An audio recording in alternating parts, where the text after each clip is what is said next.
Hello दोस्तों, नमस्कार। एक बार फिर आप सबका स्वागत है द मिस्ट्री टीवी चैनल पर। अक्सर आप सभी ने बस में सफ़र तो किया ही होगा, लेकिन क्या आपने कभी भूतों के साथ सफ़र किया है? आज की कहानी एक ऐसे ही भूतिया सफ़र की कहानी है जहां आज भी लोग रात में सफ़र करने से डरते हैं। तो आइए चलते हैं कहानी की ओर।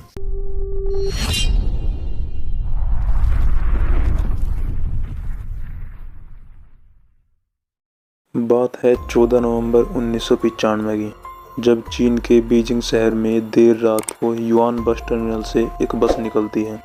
ये बस उस रूट की आखिरी बस थी और जिसका सफ़र युआन बस टर्मिनल से सियांग सेन तक था, जिसे फ्रेग्रेंट हिल्स के नाम से भी जाना जाता है। यह सफ़र करीब 16 किलोमीटर का था और इसका रूट नंबर 375 था। तो जब ये बस युआन बस टर्मिनल से निकलती है तो इसमें ड्राइवर और एक लेडी कंडक्टर के अलावा कोई और नहीं था। इसके करीब 2-3 बस स्टॉप के बाद एक समर पैलेस नाम का बस स्टॉप आता है, जहाँ से एक बूढ़ी महिला, एक जवान लड़का और एक कपल इस बस में चढ़ते हैं। यह कपल जाकर ड्राइवर के पीछे बैठ जाता है और वो लड़का दूसरी तरफ वाली सीट पर जाकर बैठ जाता है और वह बूढ़ी महिला इस लड़के के पीछे वाली सीट पर बैठ जाती है। फिर ये बस वहाँ से चल देती है। अब इस बस में ड्राइवर और लेडी कंडक्टर को मिलाकर कुल 6 लोग सवार थे और ये बस अपने नियत समय के हिसाब से अपनी मंजिल की तरफ बढ़ रही थी। इस बस के अलावा उस रास्ते पर कोई और गाड़ी नज़र नहीं आ रही थी, क्योंकि जिस रास्ते से यह बस गुजर रही थी वह शहर का बाहरी इलाका था। चारों तरफ बिल्कुल खामोशी छा रही थी, क्योंकि यह समय भी करीब 11 बजे के आसपास का था और उस खामोशी में केवल उस बस के इंजन की आवाज़ आ रही थी। और ठंड भी बहुत ज़्यादा थी, क्योंकि नवंबर का महीना था। मंजिल से करीब 4 स्टॉप पहले ड्राइवर को 2 लोग नजर आए जो बस को रोकने के लिए हाथ हिला रहे थे। पहले तो ड्राइवर बस को रोकने से मना कर देता है, लेकिन जब उस बस की लेडी कंडक्टर ड्राइवर से कहती है कि यह इस रूट की आखिरी बस है और इसके बाद यहाँ से कोई और बस नहीं गुजरेगी, इसलिए वो बस को रोक ले, तो ड्राइवर भी सोचता है कि अगर मैंने बस को नहीं रोका तो ये बेचारे यहीं रह जाएंगे। तो ड्राइवर बस को रोक देता है। बस का दरवाज़ा खुलता है और वो लोग बस में चढ़ जाते हैं। जैसे ही वो लोग बस में दाखिल होते हैं तो पता चलता है वो 2 नहीं 3 लोग हैं। उन दोनों ने बीच में एक तीसरे शख्स को अपने कंधों का सहारा देकर इस तरह पकड़ रखा था कि बस में चढ़ने से पहले वह दिखा ही नहीं। उन लोगों के चेहरे साफ नहीं दिख रहे थे। इसका कारण यह था कि उन्होंने पुराने ट्रेडिशनल क्विंग राजवंश के कपड़े पहन रखे थे और वो लोग जाकर बस की पीछे की सीट पर बैठ जाते हैं। बस में बैठे बाकी लोगों को थोड़ा अजीब लगता है कि एक तो सन्नाटा, ऊपर से पहले 2 दिखाई दिए, फिर तीसरे को सहारा देकर वो ऊपर चढ़ रहे हैं। उनके कपड़े अजीब, उनके चेहरे साफ साफ दिखाई नहीं दे रहे थे और चेहरे अजीब से लग रहे थे। उन्हें देखकर वो लोग थोड़ा घबरा जाते हैं और एक दूसरे की तरफ देखने लगते हैं। तो उस बस की लेडी कंडक्टर ने उन लोगों को शांत करने की कोशिश की और कहा कि हो सकता है ये तीनों किसी नाटक कंपनी में काम करते हो और बस को पकड़ने की जल्दी में अपने कपड़े बदलना ही भूल गए हो, इसलिए आप लोग घबराओ मत। उस लेडी कंडक्टर की बात सुनकर वो लड़का और कपल तो शांत हो जाते हैं, मगर वह बूढ़ी महिला शांत नहीं होती और बार बार पीछे मुड़कर उन तीनों को देखती रहती है। और कुछ ही देर में अगला स्टॉप आ जाता है, जिस पर वो कपल उतर जाता है और बस चल देती है। अब उस बस में ड्राइवर और लेडी कंडक्टर के अलावा सिर्फ एक बूढ़ी महिला, एक जवान लड़का और वो 3 मुसाफिर थे। फिर ऐसे ही कुछ समय बीतता है और अचानक वह बूढ़ी महिला खड़ी होती है और उस लड़के पर जोर जोर से चिल्लाने लगती है कि तुमने मेरा पर्स चुराया है, तुम चोर हो। इस बात पर उस लड़के को भी गुस्सा आ जाता है और वो भी बूढ़ी महिला से बहस करने लगता है कि मैंने तुम्हारा कोई पर्स नहीं चुराया है, मैं कोई चोर नहीं हूँ। और ये शोर सुनकर उस बस की लेडी कंडक्टर भी वहाँ आ जाती है और पूछती है कि तुम लोग क्यों लड़ रहे हो। तो बूढ़ी महिला बोलती है कि इस लड़के ने मेरा पर्स चुराया है, मगर वो लड़का कहता है कि मैंने कोई चोरी नहीं की है।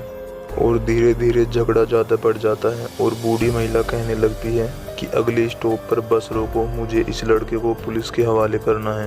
वो लेडी कंडक्टर उस बूढ़ी महिला को शांत करने की कोशिश करती है, मगर वो बूढ़ी महिला अपनी बात पर अड़ी रहती है कि अगले स्टॉप पर बस रोको, मुझे इस लड़के को पुलिस के हवाले करना है।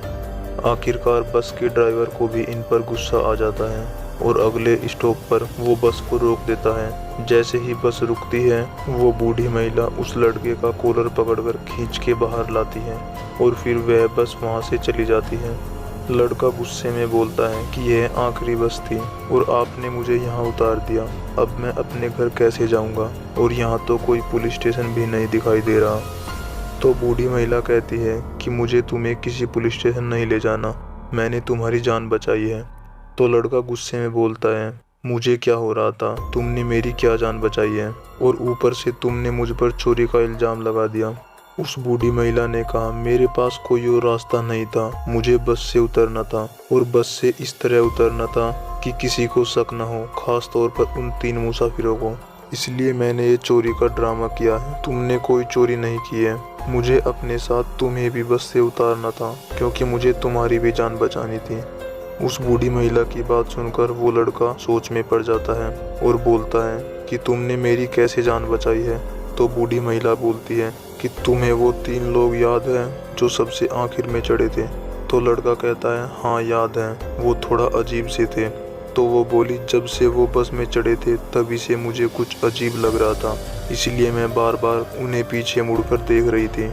इसी बीच खिड़की से तेज हवा आई जिससे उनके कपड़े हवा में उड़े और मैंने देखा कि उन तीनों के पैर गायब थे और मुझे पूरा यकीन है कि वो तीनों इंसान नहीं थे और मुझे अपने साथ साथ तुम्हारी भी जान बचानी थी, इसलिए मैंने तुम पर झूठा इल्ज़ाम लगाकर तुम्हें भी बस से उतार दिया।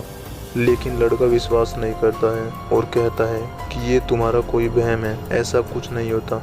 तो बूढ़ी महिला कहती है, मेरी इतनी उम्र है और इतना तजुर्बा है कि ये कोई वहम नहीं है। मैंने बार बार देखा और मुझे एहसास हो गया कि ये कोई इंसान नहीं है, कुछ और है।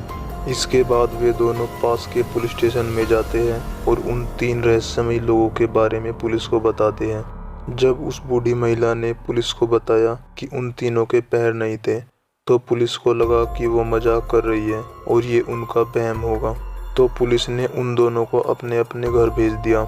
इसके बाद 14 नवंबर की वो रात बीत गई, मगर अगली सुबह 15 नवंबर को एक चौंकाने वाली घटना हुई। फ्रेग्रेंट हिल्स बस स्टैंड से पता चला कि रूट नंबर 375 की आखिरी बस, जिसे युआन बस टर्मिनल से फ्रेग्रेंट हिल्स तक पहुंचना था, वो बस फ्रेग्रेंट हिल्स के डिपो में पहुंची ही नहीं। जिसे रात को ही डिपो में आना था, वह बस अभी तक गायब थी और इसके साथ साथ बस ड्राइवर और कंडक्टर भी गायब थे। फिर डिपो वालों ने पुलिस में इस बस के मिसिंग होने की रिपोर्ट लिखवाई। जैसे ही पुलिस वालों को रूट नंबर 375 की बस गायब होने की खबर मिली, तो पुलिस को वो रात वाली बूढ़ी महिला और वो लड़का याद आया। तो पुलिस ने उन दोनों को पुलिस स्टेशन बुलाया और उनसे इस बारे में पूछताछ की। उन्होंने फिर वही कहानी सुनाई, लेकिन इस बार पुलिस ने उनकी बातों को पूरा ध्यान से सुना और गंभीरता से लिया। फिर ये बात मीडिया तक पहुंच गई और देखते ही देखते रूट नंबर 375 की बस गायब होने की खबर पूरे शहर में आग की तरह फैल गई। इसे सुनकर लोग तरह तरह की बातें करने लगे। उधर पुलिस भी बस की तलाश में जुटी हुई थी, मगर उन्हें बस के बारे में कुछ भी पता नहीं चला और ऐसे ही खोजबीन में 2 दिन बीत गए और 17 नवंबर आ जाता है। उस दिन पुलिस को फ्रेग्रेंट हिल से करीब 100 किलोमीटर दूर एक नदी में एक बस डूबने की खबर मिलती है। तो पुलिस की टीम मौके पर पहुंचती है और बस को निकाला जाता है। तो उन्हें पता चलता है कि यह वही रूट नंबर 375 की बस है जो 2 दिन से गायब थी। जब बस को देखा गया तो उसमें से 5 लाशें मिलती हैं, जिसमें से 3 लाश बिल्कुल सड़ चुकी थी और 2 लाश जो ड्राइवर और कंडक्टर की थी वो बिल्कुल ठीक मिलती है। यह देखकर पुलिस सहित सभी लोग सहम जाते हैं। ऐसा लग रहा था कि जैसे इन 3 लोगों की मौत को कितना अरसा हो चुका है, जबकि सिर्फ 2 दिन पहले ही यह बस गायब हुई थी। 2 दिन के अंदर बॉडी इतनी सड़ जाए ऐसा पॉसिबल ही नहीं था। अगर गर्मी भी ज़्यादा होती तो भी लाश इतनी नहीं सड़ सकती। फिर भी उस समय तो नवंबर का महीना चल रहा था और ठंड भी बहुत हो रही थी। तो फिर जब पोस्टमार्टम हुआ तो रिपोर्ट में आया कि उन 3 मुसाफिरों की मौत बहुत पहले ही हो चुकी है। ये सुनकर सभी लोग हैरान रह जाते हैं। फिर जब ये बात बस डिपो वालों को बताई गई तो उन्होंने बताया कि ये पॉसिबल ही नहीं है कि बस और 100 किलोमीटर आगे तक चली जाए, क्योंकि उसमें इतना डीजल ही नहीं था। ये बात सुनकर पुलिस वालों को और भी हैरानी होती है।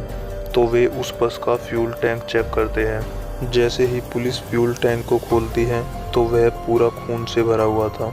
इसके बाद पुलिस ने सारे सीसीटीवी कैमरे चेक किए तो पता चला कि जहां से वो बूढ़ी महिला और वो लड़का उतरे थे वहां तक तो यह बस कैमरे में दिखी, लेकिन इसके आगे यह बस किसी भी कैमरे में नजर नहीं आई। और क्यों नजर नहीं आई, इसका जवाब आज तक किसी को नहीं मिला। आज इस घटना को करीब 26 साल बीत चुके हैं, लेकिन आज भी इन सवालों के जवाब किसी को नहीं मिले। पहला कि वो बस में सवार 3 रहस्यमयी लोग कौन थे। दूसरा कि बिना डीजल के वो बस 100 किलोमीटर दूर तक कैसे चली। तीसरा कि इतनी ठंड के बावजूद भी सिर्फ 2 दिन में बस से मिली वो 3 लाश इतनी सड़ कैसे गई। और चौथा कि उस बूढ़ी महिला और लड़के के उतरने के बाद ये बस किसी भी कैमरे में नजर क्यों नहीं आई। कहा जाता है कि इस घटना के कई महीनों बाद तक लोगों ने इस रूट पर सफर करना ही छोड़ दिया था, बल्कि रूट नंबर 375 को तो लोगों ने भूतिया ही घोषित कर दिया था। रूट नंबर 375 की इस घटना से कई वर्षों तक लोगों में दहशत बनी रही, मगर धीरे धीरे दहशत तो कम हुई, लेकिन सवाल आज भी रहस्य बने हुए हैं। तो ये थी रूट नंबर 375 की कहानी। उम्मीद करता हूँ कि आप सभी को यह कहानी बेहद पसंद आई होगी। अगर आपको कहानी पसंद आई है तो इसे लाइक करें, शेयर करें और कमेंट करके बताएं कि आपको कहानी कैसी लगी। और चैनल को सब्सक्राइब करके बेल आइकन जरूर दबाएं ताकि आप हमारी आने वाली हर कहानी को सुन पाएं। Thank you for watching my video.